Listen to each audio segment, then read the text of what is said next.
واقعہ پورا ہی بتا دیتے ہیں کیونکہ وہ میری کانسٹیٹوئنسی کا ہی واقعہ تھا ڈی ایچ اے کا. تو اس کے بعد انہوں نے صلح ہی کر لی. یہ تو اس وقت حکومت میں بیٹھے ہیں, منطقی انجام تک اس کو پہنچاتے. وہ جن کے گارڈز تھے, جن کے ڈالے تھے, بعد میں ان کے والد صاحب نے بیٹھ کے ان کے ساتھ صلح کر لی تھی. پورا واقعہ بتا دیتے تو زیادہ بہتر ہوتا. اچھا آگے آ جاتے ہیں. اب بات ہے, یہ بات ان کی ٹھیک ہے, یہ جو ایک جی صلح کر لی نو مجھے پتا کراس ٹاک نہیں احمد صاحب, کراس ٹاک نہیں احمد صاحب, کراس ٹاک نہیں. اچھا سر کریں آپ بات. گزارش یہ ہے کہ یہ بات بالکل ٹھیک ہے. یہ جس طرف ملک کی حالات لے کے جائی جا رہے ہیں اور جس طرح ایک ویپنائزیشن ہو گیا ہے, اس سے واقعی آپ ذرا چلتے پتا چلتا ہے جی فلانے بندے نے, وہ کل کا واقعہ یہاں بتا رہے تھے کہ 150 روپے کی خاطر پان والے کے پیسے دینے تھے, بندہ مار دیا. یعنی کوئی انسان کی وقت ہی نہیں رہی انسانی جان کی. اچھا میں سر گزارش کرنا چاہوں گا چند فیکٹس اینڈ فگرز کے ساتھ. یہاں بات کی گئی کہ لا اینڈ آرڈر کی سچویشن بڑی اچھی ہو گئی اور اس کے بعد کہ پچھلے سال سے نیچے آئی جا رہے ہیں کرائم. یہ ہے کیونکہ پاکستان کی رپورٹس تو شاید ان کو حکومت کو جو بھی ابھی مل رہی ہیں پتہ نہیں صحیح آتی ہیں نہیں آتی. یہ ساؤتھ ایشین ٹیررزم پورٹل ہے, اس کو آپ اٹھا کے دیکھیں. اس پہ مینشن ہے 2018 سے لے کے 2022 تک آپ کا گراف کدھر جا رہا ہے, یہ دیکھ لیں. یہ نیچے گیا ہے. یہ اس کے بعد سے 18 کے بعد سے یہ دوبارہ اوپر 2023 سے اوپر اٹھنا شروع ہوا. اور یہ جو آپ کا لاسٹ ایئر جو جس کی ہم آپ کو ایکسٹینشن ہی سمجھتے ہیں نگران سیٹ اپ, اس سے یہ دوبارہ دہشت گردی کے واقعات بڑھنا شروع ہو گئے. گزارش یہ ہے سر, میں صرف چند فیکٹس اینڈ فگرز پہ بات کروں گا, میں کوئی سیاسی پوائنٹ سکورنگ نہیں کروں گا. نگران وزیر داخلہ کون تھا؟ آج جو وزیر اعلیٰ بلوچستان ہے. سب سے زیادہ بلوچستان میں انارکی پھیلنا شروع ہوگی. وجوہات کیا تھی؟ کیونکہ ان کو عوامی تائید حاصل نہیں ہے. فارم 47 کے ذریعے جب بٹھائے جائیں گے لوگ اور جن کے پیچھے عوامی طاقت نہیں ہوگی, عوام کا مینڈیٹ چوری کر کے بٹھائے جائیں گے, ان کو عوامی تائید حاصل نہیں ہوگی. اور جب آپ عوام کے نمائندوں کا چوری کریں گے تو پھر لوگوں کے سامنے ویپنائزیشن یا ملیٹنٹس کے علاوہ کوئی راستہ ہی نہیں چھوڑیں گے. ان کو حق رائے دہی کی طرف لائیں. بلوچ رہنما جو قومی دھارے کی سیاست کرتے تھے, چاہے وہ اختر مینگل ہو چاہے وہ اچکزئی ہو, اس کو اٹھا کے دیوار کے ساتھ لگائیں گے تو الٹیمیٹلی علیحدگی پسندوں کو آپ موقع دیں گے. ہمیں یہاں سوچنا پڑے گا کہ ہم کس طرف جا رہے ہیں. آج پنجاب کا سب سے بڑا دہشت گرد وہ ہے جس نے FATF کے اندر سے اس کو گرے لسٹ سے نکالنے کے لیے دن رات کام کیا. جو بلیک لسٹ میں جا رہا تھا اور گرے لسٹ سے وائٹ لسٹ میں لانے کے لیے جس نے کام کیا اس کا نام حماد اظہر تھا, اور گرے لسٹ سے بچایا اس کو FATF کو. آج وہ سب سے بڑا پنجاب کا دہشت گرد ہے. اس کا 82 سالہ والد اٹھا کے پولیس اندر ڈال دیتی ہے.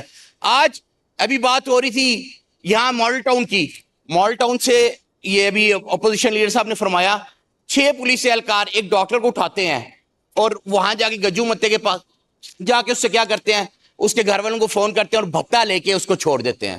یہ تو پرانا واقعہ ہو گیا ہے. ابھی پرسوں کا واقعہ گجرانوالا میں سارے سوشل میڈیا پہ آیا ہے. کوئی کسی نے وہ جو ایک ہے نا, کسی نے کوئی اس کا نوٹس نہیں لیا. ایک خاتون کو سر عام گھسیٹا جا رہا ہے, وہ خاتون وکیل تھی.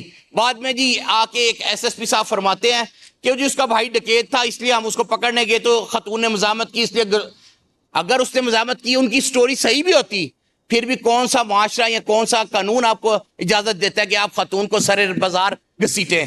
مگر یہ واقعہ بھی جھوٹا نکلا کہ وہ اس کا بھائی ڈکیت تھا, کیونکہ 2 دن بعد اسی پولیس نے FIR واپس لے لی. میں کہتا ہوں شیم آن یو ہے CPO گجرانوالا, تم لا اینڈ آرڈر کی سچویشن رانا یاز سلیم مینٹین نہیں کر سکتے. تم یہ کر سکتے ہو احمد چٹھے نے جس گاؤں سے ریلی نکالی ہے اس گاؤں کا ہر گھر کا دروازہ توڑ دو, اس گھر میں فسائیت برپا کر دو اس پورے گاؤں میں. سر یہ آپ لوگوں کو سوچنا پڑے گا.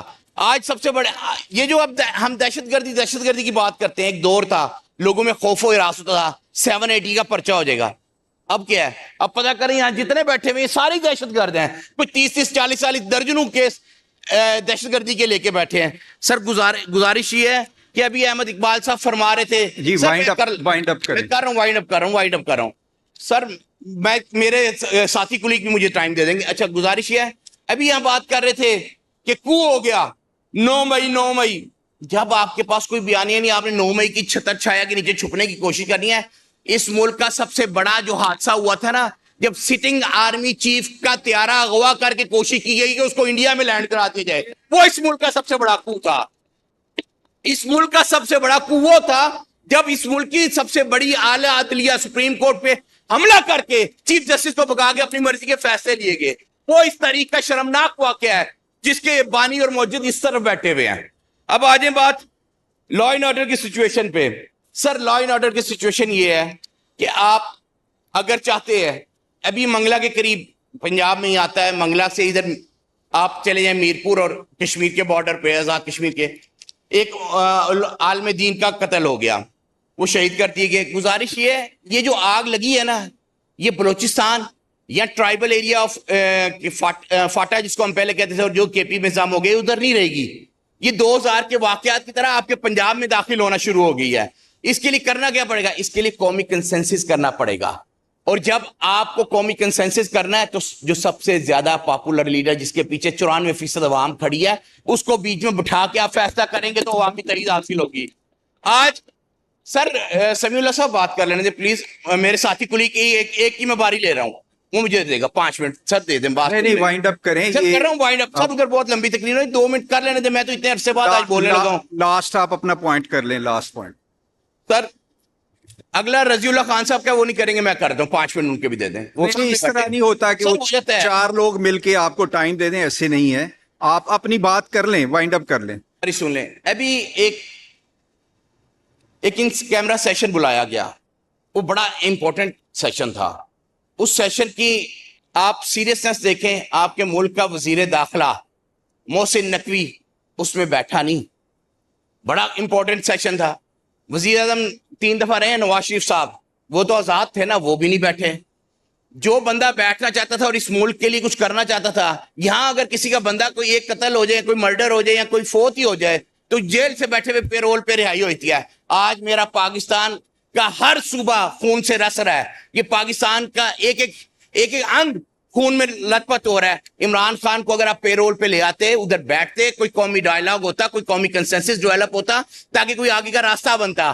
سر یہ جو جس طرف ہم جا رہے ہیں نا, یہ انارکی اور تباہی کی طرف لے کے جا رہے ہیں اس ملک کو. آپ صرف پولیٹیکل وکٹمائزیشن اور سیاسی جو آپ کے اوپوننٹس ہیں ان کو دیوار سے لگانے کے علاوہ کوئی کام نہیں کر رہے. اس کی وجہ کیا ہو رہی ہے؟ اس کی وجہ یہ ہو رہی ہے آپ کی پولیس شتر بے مہار ہو گئی ہے. یہاں پولیس کے آفیشلز بیٹھے ہوئے ہیں, انہیں کہیں جا کے چیک کریں کتنے نوگو ایریا بھی, وہ گجرانوالا کا ہمارا ساتھی بتا رہا تھا, بن گئے ہیں. یہاں لاہور میں آپ دیکھیں, یہاں ہوتا کیا ہے, یہاں جس کے پاس پیسہ ہے وہ پولیس کو دے کے جو مرضی کرواتا رہے. سر جی شکریہ. ایک منٹ, لاسٹ منٹ. حافظ صاحب بہت شکریہ آپ کا. چلیں کر لیں. سر ادھر انصاف اور قانون, وہ جب آپ انصاف اور قانون چھوڑ دیں, جب آپ کی عدالتیں انصاف دینا چھوڑ دیں, تو سر پھر لوگ کیا کہاں سے امید لگائیں گے؟ بتائیں نا مجھے. آج یہ فرحان چشتی ہے, اس کی بیوی اور بچے, چھوٹے چھوٹے بچے عدالت کے, وہ ایک شاعر کا ایک مصرع ہے, شاعر نے شعر کہا تھا, اس کا مصرع ہے, پتا پتا بوٹا بوٹا حال ہمارا جانے, جانے نہ جانے گل ہی نہ جانے, باغ تو سارا جانے. کوئی ایسا ہی گل وہاں بیٹھا تھا جس سے گل کھلایا اور اس کی پٹیشن ڈسپوز آف کر دی. سر گزارش یہ ہے, جہاں آپ کا آئین قانون سب کچھ آپ روند کے بلڈوز کر کے اس ملک پہ فسطائیت کے تھرو حکومت کرنا چاہیں گے, وہاں کبھی امن امان قائم نہیں ہو سکتا.